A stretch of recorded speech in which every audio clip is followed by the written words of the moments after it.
At the G20 summit, Chinese Foreign Minister Wang Yi met U.S. Secretary of State Antony Blinken. Wang Yi urged Washington to change what he called its Run China policy.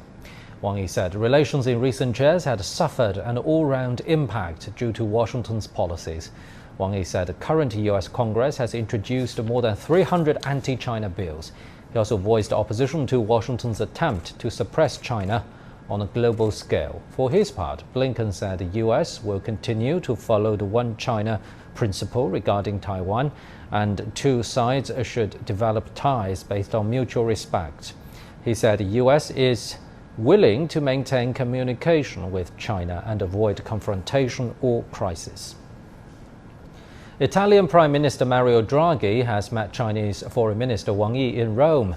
Wang Yi said China-Italy ties have maintained a good momentum.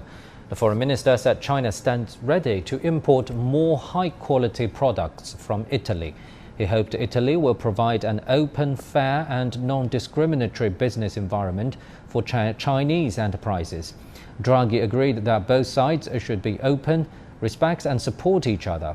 He said Italy adheres to the One China policy and supports the Beijing Winter Olympics. The Prime Minister also said his country is willing to strengthen communication and coordination with China on tackling climate change and other issues.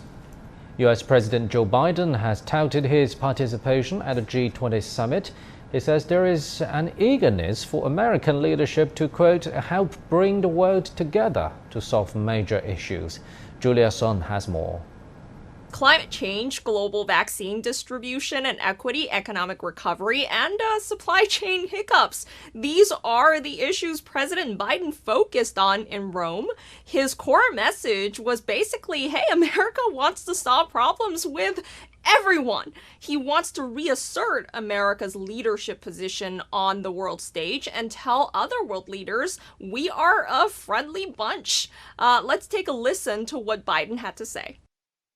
I found in all of my meetings here, both the larger sessions and the one-on-one sessions, and I had many of those, a real eagerness among our partners and allies for American leadership to help bring the world together and solve some of these big problems. I found my one-on-one engagements with so many of the leaders and the importance of strong personal relationships never ceases to amaze me.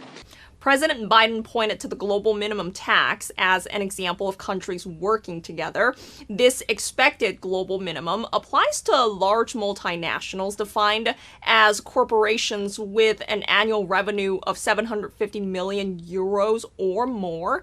This would essentially stop the downward spiral of taxation, which is something the Biden administration and his Democratic colleagues in Washington have advocated for a long time.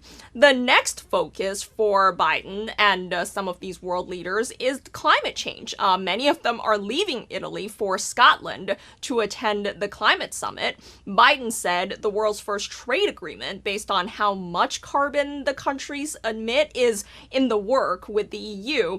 They would negotiate carbon emission amounts in addition to traditional tariffs on goods like steel and aluminum. Julia Son, New York.